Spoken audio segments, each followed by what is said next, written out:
See. All right.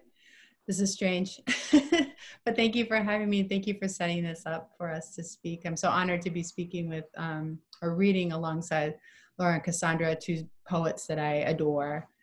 And so I wanted to talk a little bit about the genesis of this book, Our Bearings, if you can see it. Who's I have to give a shout out to Frank Big Bear, whose artwork is on the front, and I'm thrilled about. But I think the poems that are in this collection I've been thinking about for a very long time.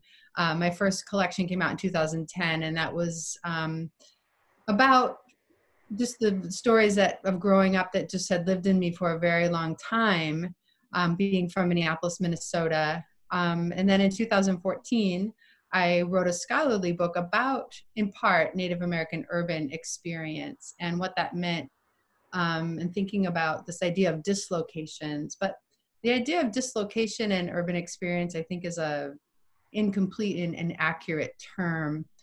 And because it actually, I think, is quite different when you experience Native urban experience yourself. And I have a really good friend, Ben Burgess, who is Ojibwe, born and raised in Minneapolis like myself. And he said to me at one point when we were in grad school that we have to have a homeland. And for this to happen in the city, Anishinaabe must claim the city as their territory. So I started to think about, well, what does this mean to claim a territory when in the Western sense or settler colonial sense, claiming has been about violence and exploitative and divisive. But what does it mean to have an indigenous claiming of the city, one that's, as far as I can tell, intertribal and inclusive and one of belonging and relational? Those are the things that I was thinking about when I was starting to put this collection together, and what it really means to map an indigenous story of the city of Minneapolis, where I was born and raised, where most of my family still lives. So there's some personal stories, and there's some more that came out in sort of long prose poems form. And then there's some more reflective poems that are more lyrical and play with the page, and they're more visually experimental. And I gather these poems by taking a lot of trips back. I already take probably 2 or 3 times I go back to Minneapolis from living in New York, where I teach, but I was taking even more trips thanks to some writers' grants. And now this time with 2 little kids in tote, with me, sort of being a tourist through Minneapolis once again, and covering some old stomping grounds and some new ones too, like Lake Calhoun or Fort Snelling or Snake River, or even places like First Avenue, Prince's club, famous club. So there's some really fun poems in here. And I thought today I might read one of those more lyrical poems and then one of the more story prose poems for you, if there's enough time to do that. So my first poem, oh, and I have to say it's the collection is, it's in 4 sections, the 4 elements, and it was a way for me to kind of look out and be grounded in a place that was different than what a mapping or a claiming of a place might be or look like or sound like. So this is called Bonfire 2. Breath guides the trail in, fuse foot and pine needle, ground as keel or compass, ancient foot traffic. This earth body could be calendar, forecast, index, markers ahead, squint eyes, see ancestor dispatch. Spot lady slipper, could be moccasin flower amongst tamarack. Another earth memo, wood for snowshoes. Slender shape of white spruce cones, open, seasons about to turn. Identify basswood, remember cradle boards or soft-toothed leaves to run fingers along. Point to clearing, call back forest language as we look for traces of cup marks, tools, messages, signposts of tenure or family records. And I will read one of those more storied poems as well.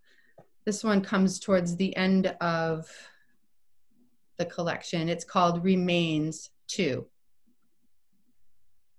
And I should say here that a lot of these long prose poems come from two sets of stories. One being that my mom is one of 8, and her 5 brothers many of them were construction workers and helped build the Minneapolis skyline. And so I think that was one of those untold stories that we never hear about Indigenous Minneapolis. And so there's a lot of poems about that, about those hidden stories.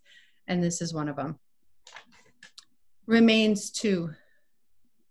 There are ways we never talk about what is right in front of us, too afraid, or like a phantom limb, vivid perceptions of a fiction remain.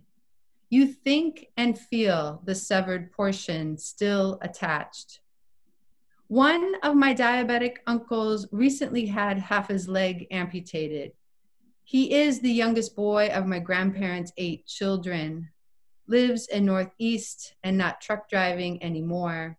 He used to deliver milk all over the Western Twin Cities area, and I heard he is still not sober. The Christmas he came late to my auntie's duplex in St. Paul. My sister and I slid in our socks on the old wood floors, trying to not draw attention to ourselves. We got cornered in the tiny kitchen. I was teased for thoughts of going to college, and my sister for practicing and performing her violin. We put food on our plates and slipped out. I asked my mom how he gets around now. I don't know, she said. A cane, a chair, a fake leg. A fiction, I think. It rests in the outline of our absences, slipping in and out of rooms, living one piece at a time on that plate in our memories, until the only connective tissue is the stories we have of ourselves. In this story of us, however, we are not ghosts. We are not diabetics or the first college grad or a creaking floorboard or truck drivers. We are not the youngest or the oldest, sober or drunk. We are not severed or whole, cities or suburbs. We are not what they call us, nor what we call ourselves. We are only what we wanted to say. And I think I might have time for one more, Mari? Okay, I'm gonna read one more, and it's sort of a fun one.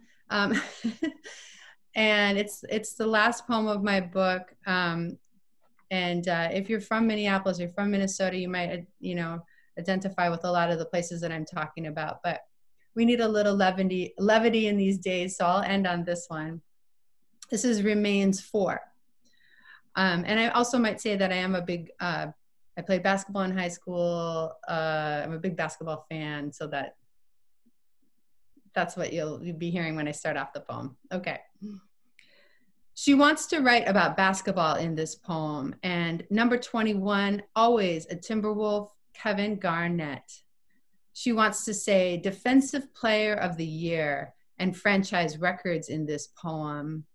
She wants to be able to just utter the fact that she was there, finally made it to the Target Center for one of his last nights in the NBA. She was there. She wants to just type the word hip hop in her poem like it is her last poem to write, where there are no rules about what she can say or not say, think or not think. She wants to speak the names Tall Paul and Chase Manhattan in her poem because she's a fan. Because if she's honest, basketball and hip hop matter, sometimes more than poetry. Wants to shout out 90s R&B, Mint Condition, and Next, and Morris Day. Wants to just keep listing things because they sound good out loud, like KMOJ 89.9. And she can imagine saying them out loud, the way poems are supposed to come out into the world.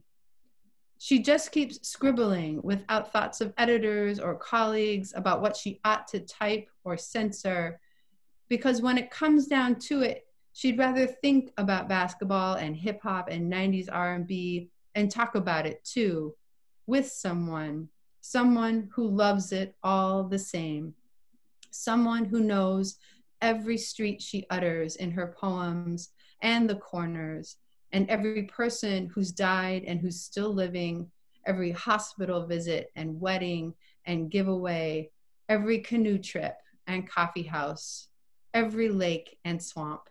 She wants to give these words all away to that person again and again, and with them, trace and retrace the designs embossed in her memories, the fibers that become the maps of home. Thank you, everybody, for listening.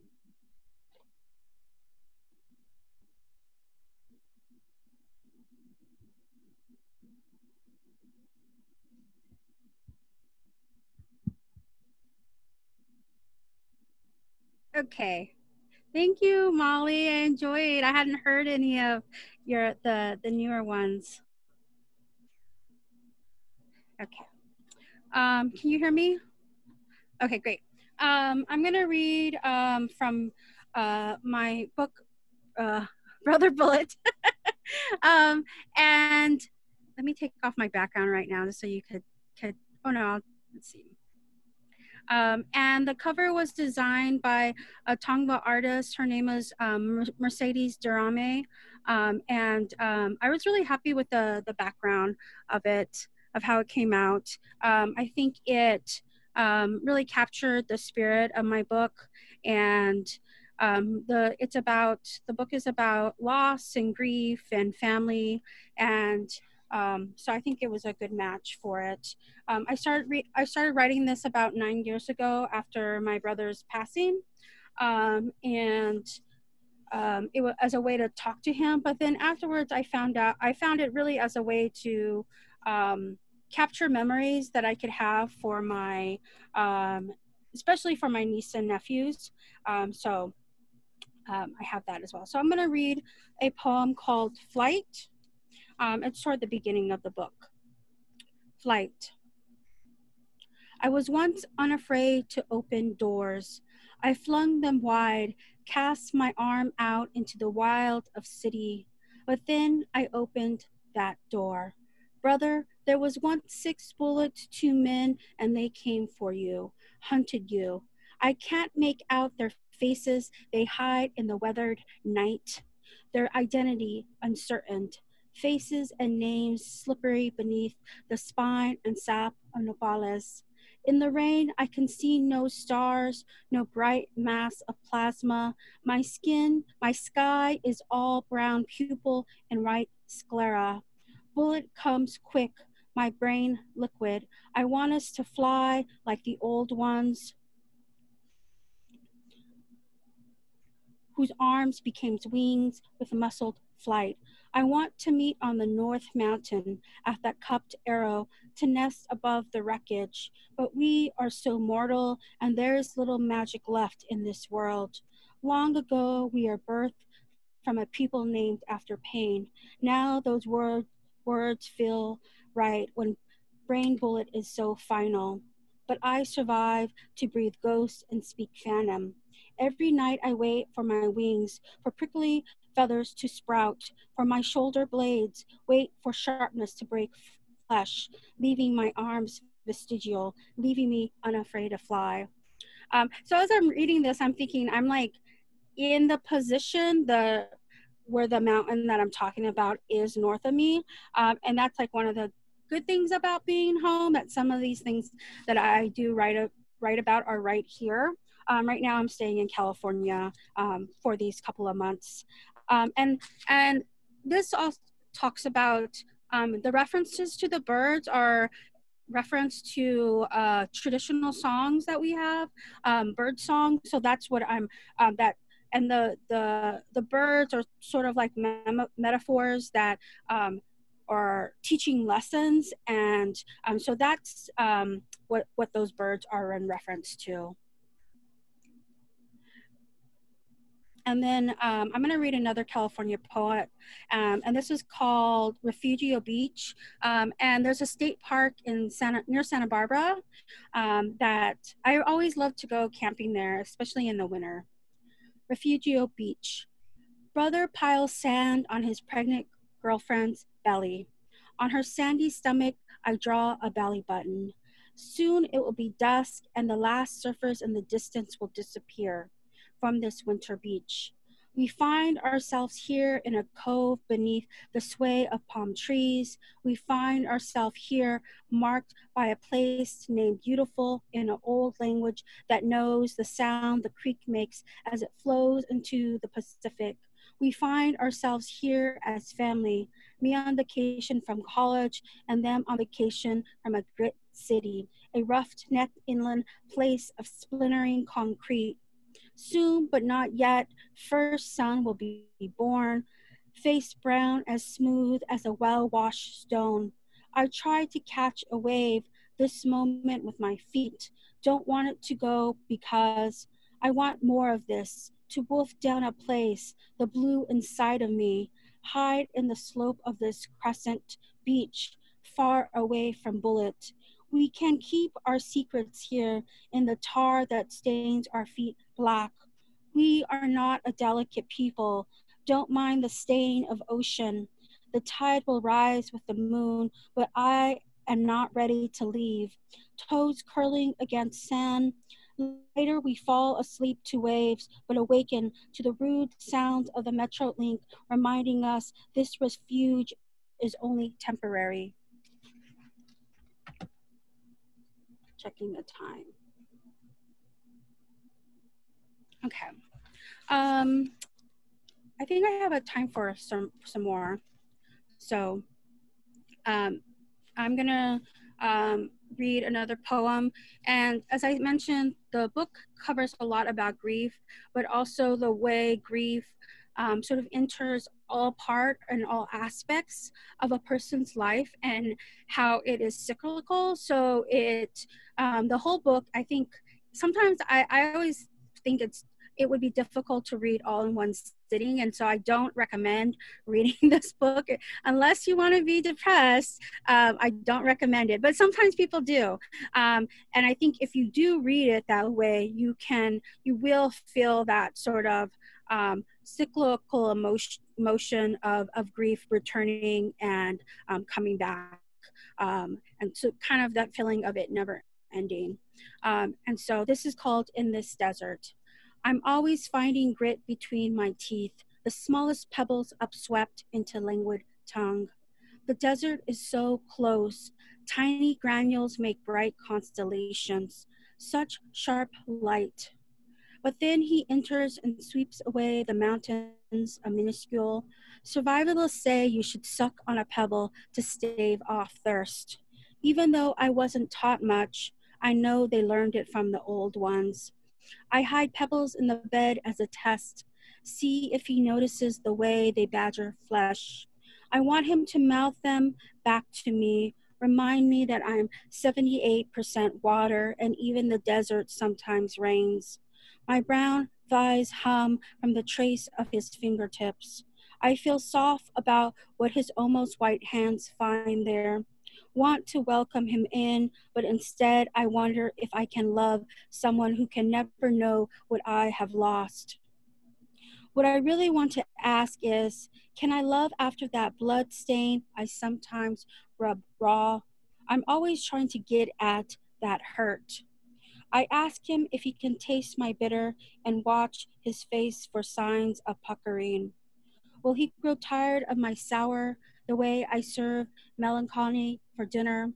I'm always inviting ghost guests to the table.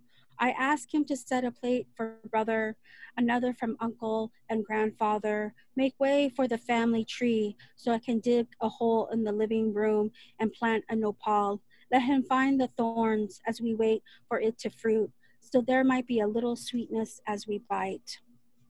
I'm going to read one last poem, and it's also a California poem that is dedicated to my grandparents, my paternal grandparents. It's interesting because I'm a vegan, but I have like several fishing or fish poems in here. But because my family, like I grew up with them, fishing being a part of it. And so this poem is called Sun Receding into Earth. Driving, the sun is too beautiful to turn away from, but then the air turns foul. Scientists blame the dead bubbling from a brackish body of water. They blame rotten fish and rogue winds stirring up the Salton Sea. Everyone rolls up windows to protect their lungs, but we still can't escape the stench of it, reminding us of what hides in the smallest part of ourselves. I remember the dead, stories of grandfather's old boat, how he fished for corvina and sargo in that sea. Good looking fish, he say, and when they hooked a tilapia, they gave it away. I ask myself if these are names of fish or memories of people unafraid of the sun's brute strength. Grandmother names each person who fished on Leaky Lena, ending their names in a sigh. Most of them gone now too. Years before salt decayed trailers, before fish stink and waves of botulism, grandparents would escape to Bombay Beach from town when they tired of city ways. These days, algae blooms and scientists warn only tilapia will survive until they won't. West of the sea funk, we think we are safe from miles of fish and bird bones ground white to sand. Death so close you can crunch the spines and heads of sun-washed fish beneath feet. On a day like this, with so much certainty in the sky and death scent following me everywhere, I want to speed into it, shed my own murky skin, to reveal the red glow that hollows through my bones. Here we yearn to catch what's always out of reach, a luminescence that beckons our dead to the surface. Thank you. Find my...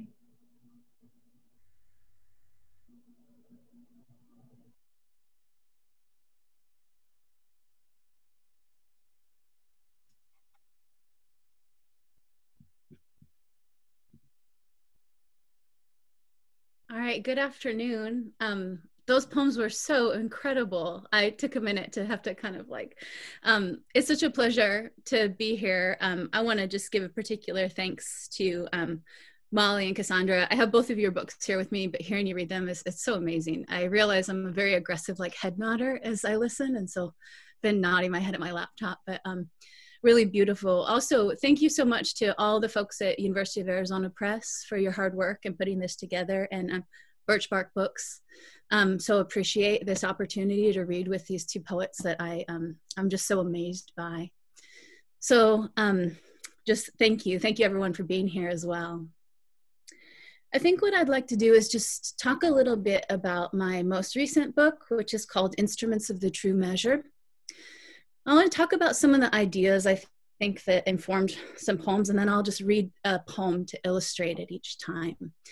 So I so appreciate like just hearing these other books and thinking about how each book kind of enters this relationship with the books that exist before and the books that are going to be coming.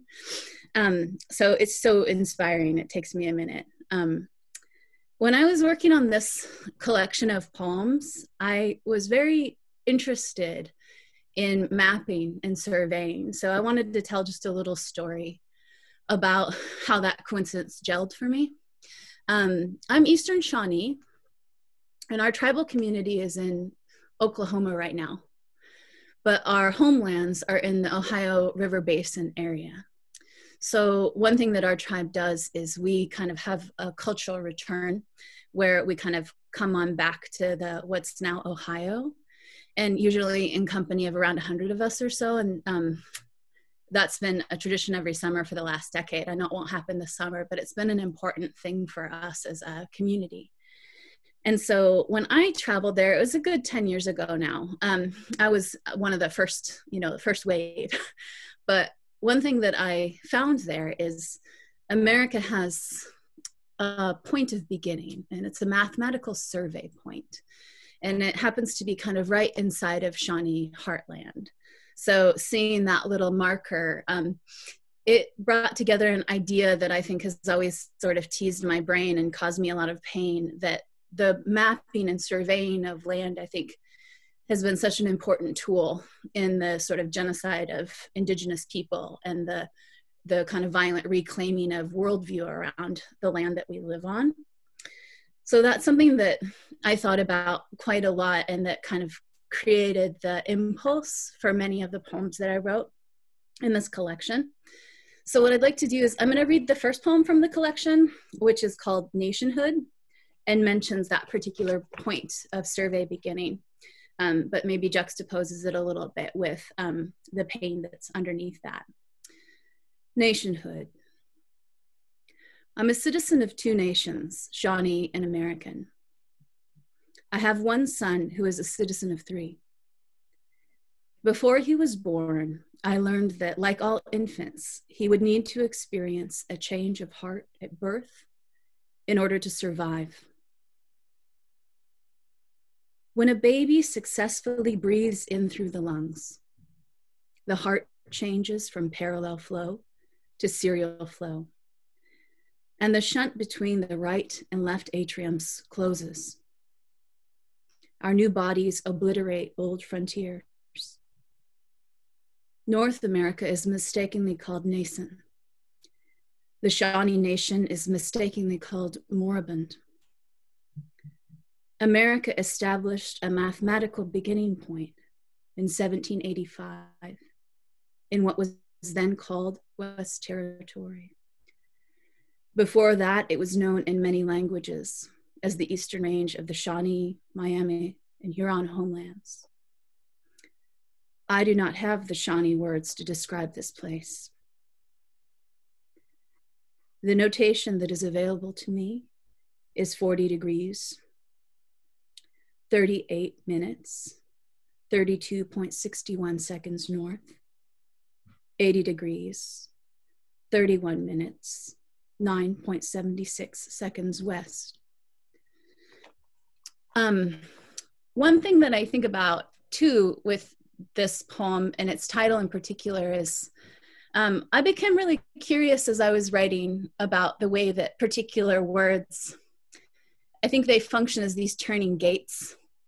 And I feel like sort of settler colonialism wants to use the words to hedge up its legitimacy, but if you turn the gate, the word reveals something very different. And to me, nationhood is one of those words.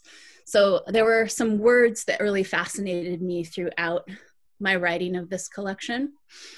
Another thing that I think I look to this collection as a way to kind of trace and recollect is a renewed interest for me in learning Shawnee, which is something that, is, I guess our time here and our social distancing has actually allowed me to do a lot of learning, because our tribe manages to maintain quite a lot of kind of remote learning of language, especially for young people. So I have a son and he's 9 and we're learning together.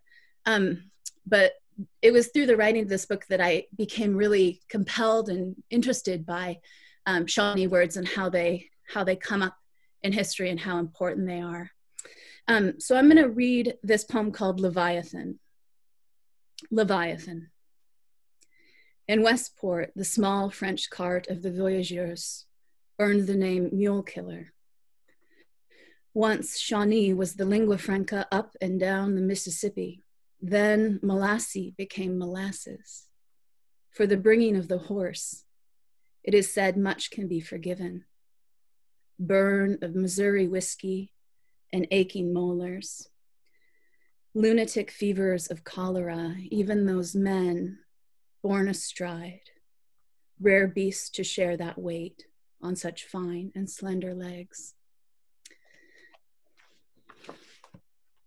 I thought really hard about, like, I wanted to talk about 3 things that I was thinking about in the creation of this book and have poems that came along with them.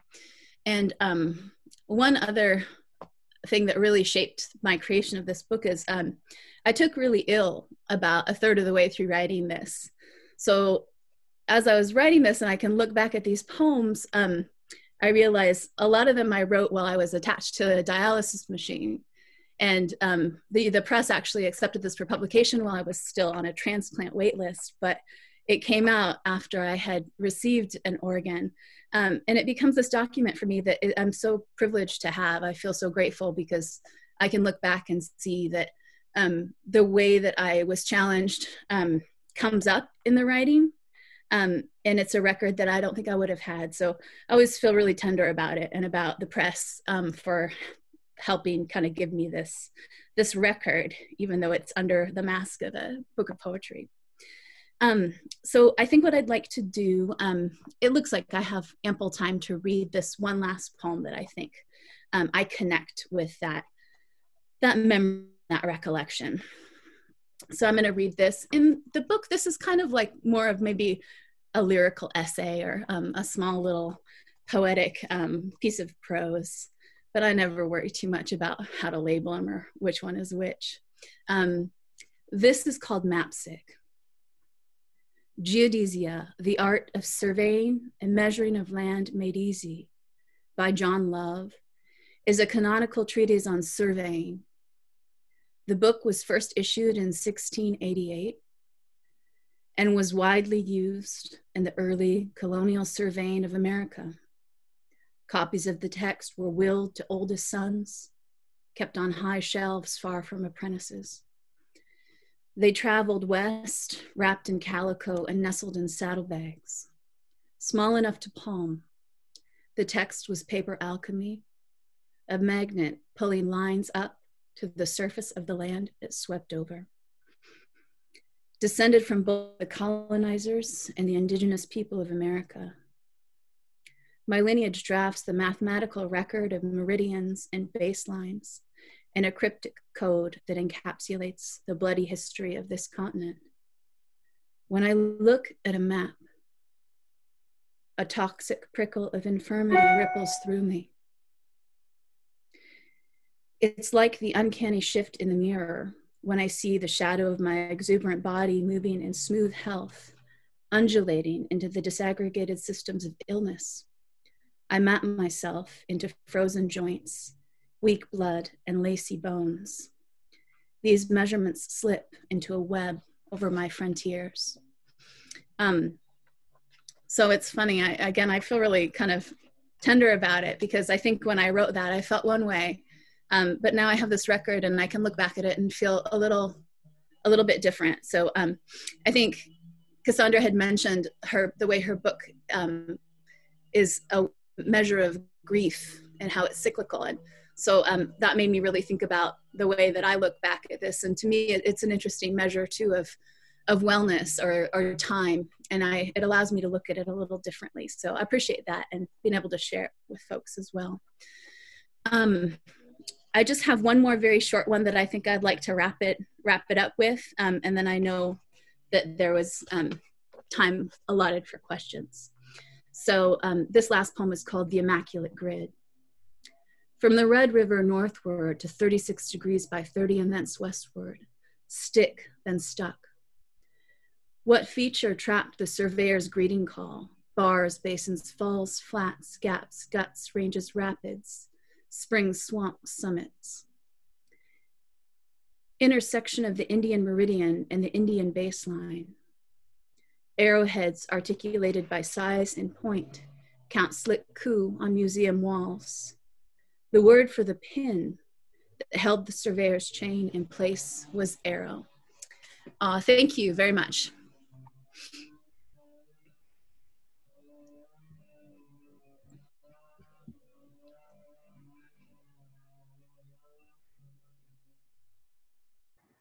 All right, I'm bringing everyone back to the screen together, or at least on my screen, right? And so we want to open the floor, open the chat room, so to speak. And if anyone has any questions for our authors, please feel free to chime in and ask away. Laura, I have to say I really appreciate the background on the book and what you were going through at the time. And that was really both, definitely illuminating and an interesting perspective to give us. Okay, so, let's see. Thank you to each poet. We're getting a lot of thanks, a lot of love out there.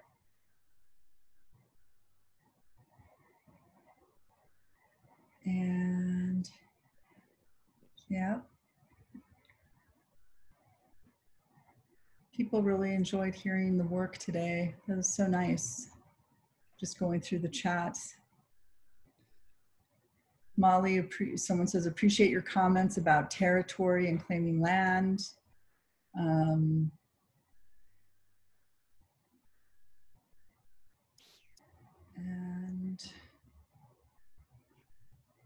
Cassie, great to hear. Cassie, great to hear your voice and comments. Really powerful work. Laura, it's great to see your face and hear your voice. Also appreciate how your attention to the language of survey works within your poems. Glad you all reached out to Birchbark Books. Yeah, we are too. Thank you, Birchbark Books. Yeah. Here's a question from Lauren. I was wondering if you could describe the songs and teachings about birds and how they relate to the poem you shared. I'm not. So I think that was directed toward me. Yeah. And so I'm from Southern California, Kuya, Lisenyo, and Tongva, and the culture, many of the indigenous cultures here have social songs that we call bird songs or singing bird. But it also goes down the region also into Baja. So like we have these man-made borders, but they're not, really cold. I mean, in terms of region culturally, a lot of us in this area share this this tradition, and they have been making a resurgence in the last 10 or so years, and basically there are teachings, and they metaphors to teach us, but now they're used. I mean, a lot of just social get-togethers, but they tell also of our migration of a history around the area, and so that's part of what the stories are telling us about as well. And so if you look into Tommy Pico's work, also he's Kumeyaay. He also mentions them, and in his interviews talks about them as well. And so that's what that poem was in reference to. The birds were in reference to. And if you can see there's a big festival here in Palm Springs, Singing to the Birds. We didn't have it, wasn't available this year, couldn't have it this year, but you can find examples of bird songs online, because they are social songs that are available, are done in social situations. Okay, we have another question from Andrea. It sounds like it's to all of you. I think each of you mentioned the length of time to grow these collections. The span of time can feel very discouraging for some writers. Can you speak to staying motivated and moving forward? Who would like to go first? Well, I'll take a crack at that. One thing that I've learned, I actually spoke about this earlier today. The one thing that I've learned is that many of us are in crisis and using our critical sides of our brain so much, right, to figure things out. We're in the problem solving mode, whether we know it or not, whether we're conscious of it or not. And the antidote to that, or at least the balanced take on that, is to is creativity, is the other side of your brain.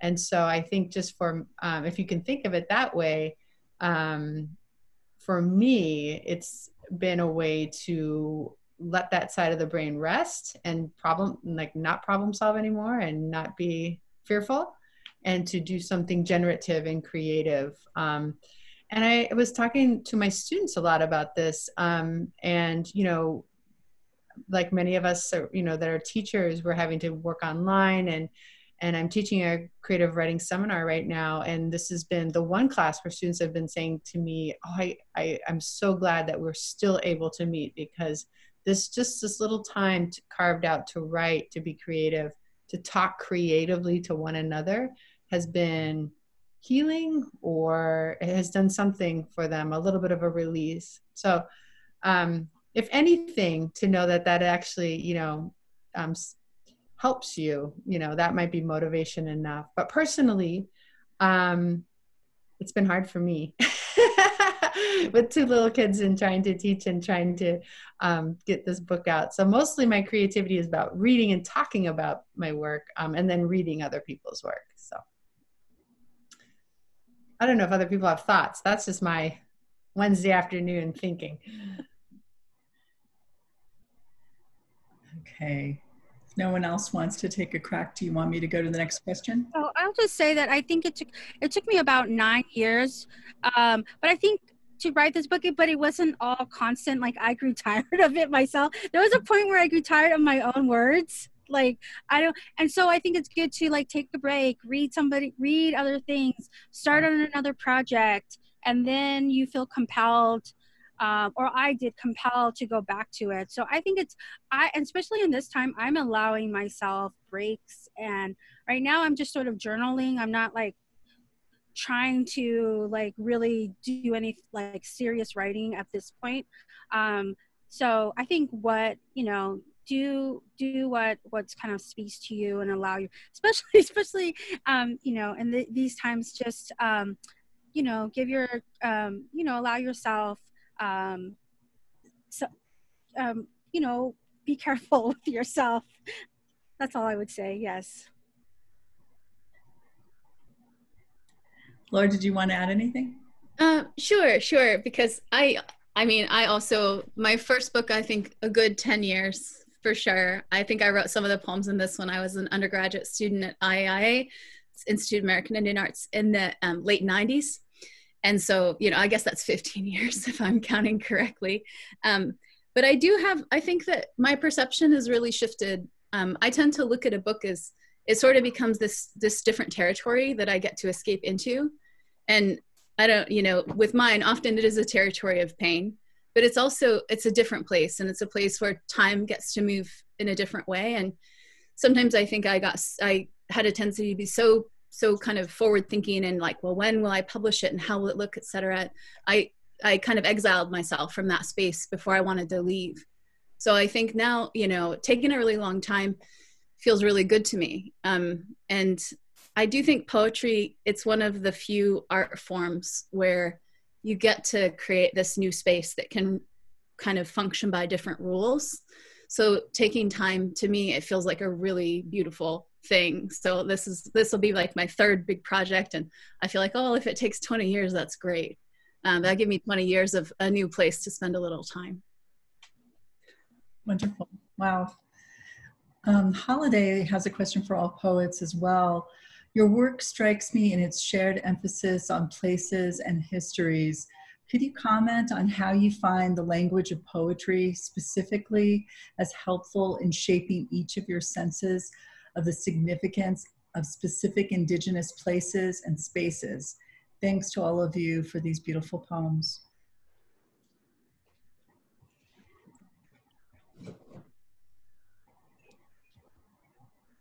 Yeah. Anyone? Sure. I guess I can go to.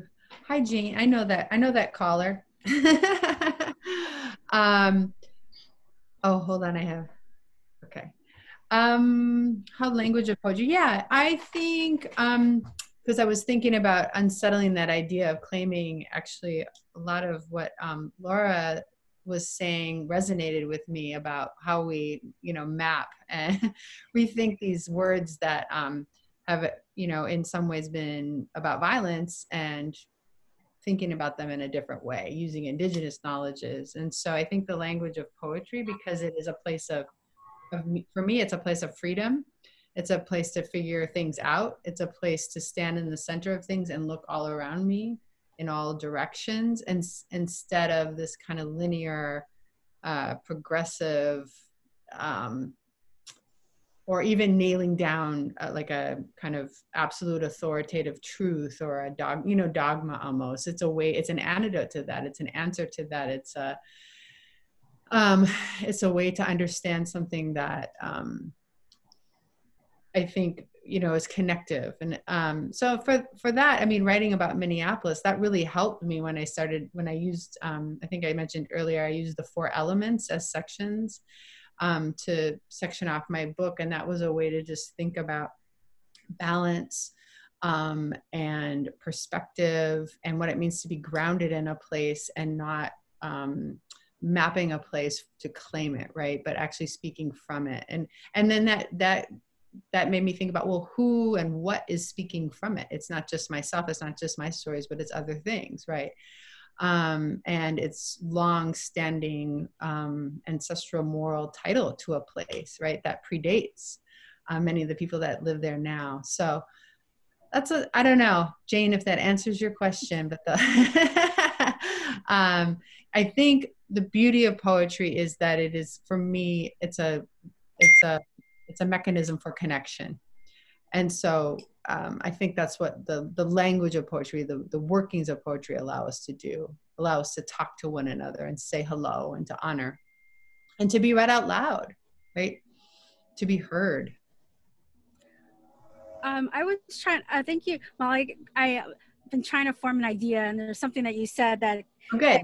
really clicked on me when you said connection, because I was thinking, okay, well, I haven't lived in my hometown for a while. I live in Bellingham, and before that I was living in Seattle. And I have one poem about Seattle, none about Bellingham. And I think probably it's that connection part. I'm thinking like, why is that?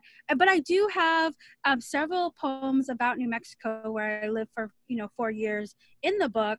But I think it was partly having feeling that connection and feeling there's a certain similarity to me. I mean, it's very distinct. It's distinct from California. It's distinctly its own place.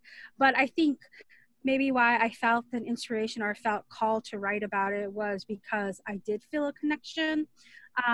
So because I was like, it's odd. I only have one poem about Washington, and I'm not sure why that is there. So, but and something about also what Laura, you were talking about is the language, or Shawnee, but also the absence of it as well. And so some of this new work I've been doing is kind of utilizing the little bit of Tongva I have, but also that absence of Tongva, and I think especially with place names and places, having that language is a part that's going into the work, but it's but also the absence and why there is that absence. And I would also say that during the revision part, and like I'm grateful for the press, for UA, for having people to, some of the suggestions I got helped me, I think, formulate more of the place, because I think there are sections that take place in San Bernardino, but I hadn't noted them. And I'm not sure if it was, for me, in my mind, I already know it's San Bernardino, or it's these places in California, or if it's some sort of or like shame that I'm still trying to process. So it was great to have, other people look at it and give me that feedback. And so then I can make those changes and add those, like, a little bit of details that maybe had already been in my mind, but weren't on the page. So. That's so wonderful to hear.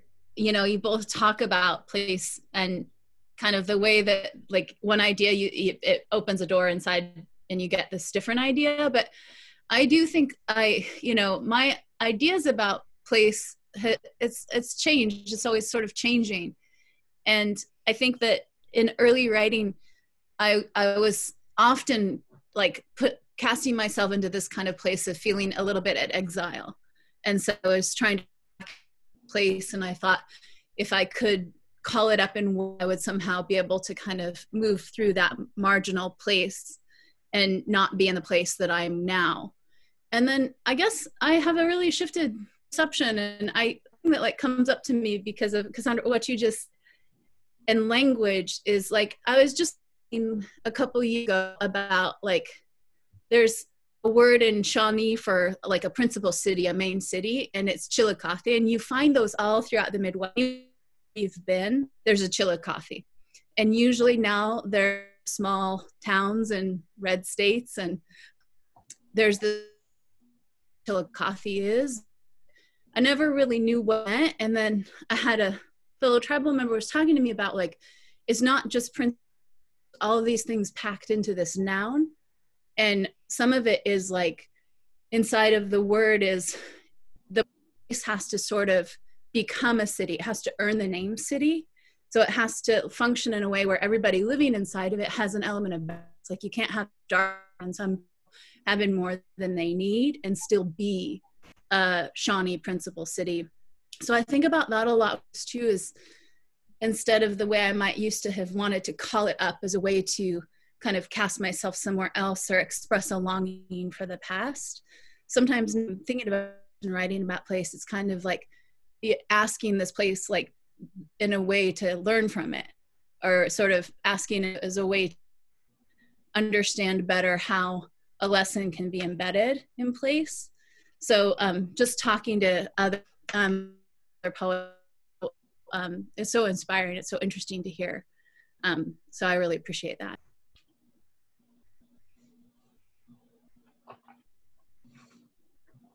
We can't hear you. I think you might Sorry be about muted. that. Thank you. We have one last question, and this one is from Caitlin Stiles.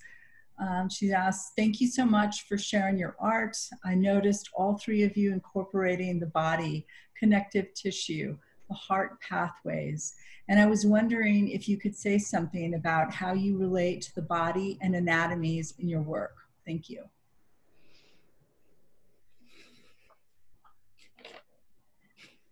I won't start this time. I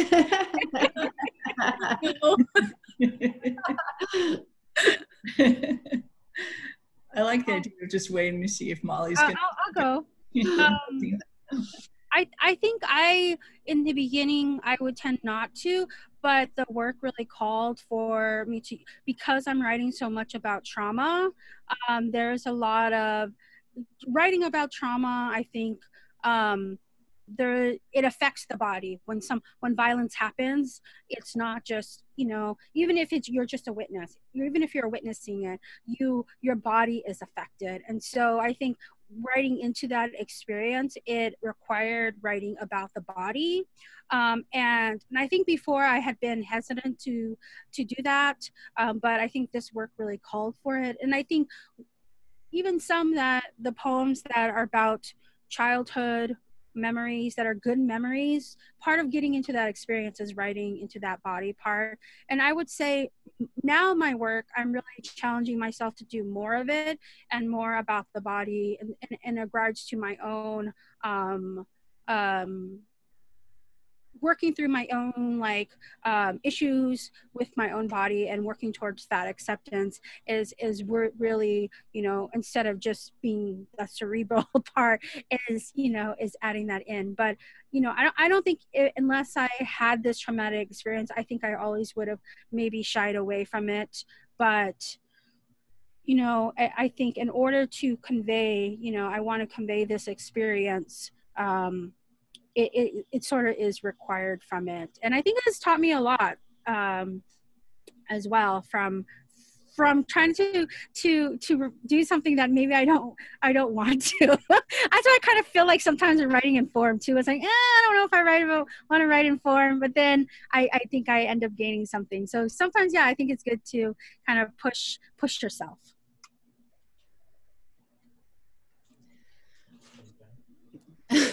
I feel like I'm such a disaster. I've got, that writing about my body it's an impossible thing I can't avoid it.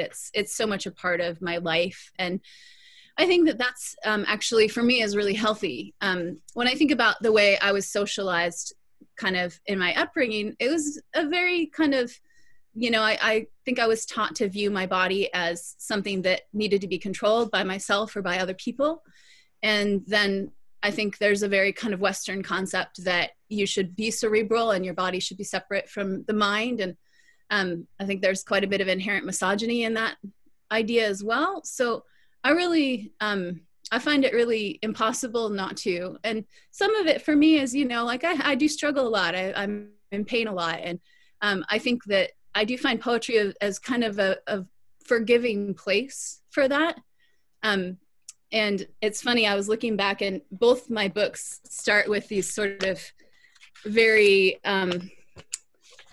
very bodily, corporal, like having a baby cut out of me. And, so I think that's important for me as a poet. So it's nice to have a place where I can reclaim that a little bit. Yeah, I agree with everything that's been said. Thank you for that. I would just add that, I try to think about what it means to write from the body, right? And so writing from our intuition is something that I learned from one of my mentors, Inez Hernandez Avila, when I was in grad school, is writing from intuition and what that means. And once I kind of figured out, I don't know if I exactly know what that means, how to write from your intuition, but it is a freeing concept to get started. We had talked earlier about how to continue writing, and there's a freeing feeling when you're tapping into something that you can't necessarily analyze, right? It's not working at all from up here. It's working somewhere in your body. I think it's Janice Gould who says something about it laying beneath your heart. And I love that concept that it's working somewhere here, I'm pointing, but somewhere here in your chest or around your heart where that's where we hold things that are dear to us, but it's also what animates our future, how we imagine our future moving from that place. And so I think for me, it's about our poetics is from the body, and stepping out of the mind, right? And freeing ourselves that way. So it's about practice and craft and being attentive to our bodies is what I try to convey to my students too. But that takes practice, I think, to be figuring out like what that feels like. And it's actually, I think, can be maybe what Laura was saying, it can be a healthy place to be, a healing place to be.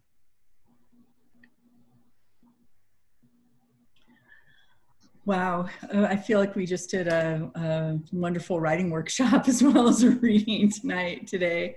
Again, I really appreciate everyone's time. I appreciate the folks who have logged on today to share poetry, to be part of poetry today. So a couple of things, just one final thank you to Birchbark Books in Minneapolis for co-sponsoring, for helping us get the word out, and for supporting Native writers, Native American writers. We have a special place for them in our hearts, and as well as the fact that they're an indie bookstore. And right now it's important to support all indie bookstores in our communities. When we finish, we'll send out to all attendees another link to purchase books today from Birchbark, from our readers, and throw some love to an indie bookstore that supports Native American writers. But again, though, big thank you to Molly, Casandra, Laura. Thank you for sharing your poetry with us today. It was a very special afternoon. Thank you for sharing and giving us your time today. I really appreciate it, and look forward to hearing from you again. It was wonderful to see your faces and hear your words today. Thank you. Thank you for organizing. Thank you to my fellow panelists. All right, everyone. Tune in, keep looking at University of Arizona Press news on our website. We'll have more panels like this coming up in the near future. Thanks again. Happy Wednesday. Mm-hmm.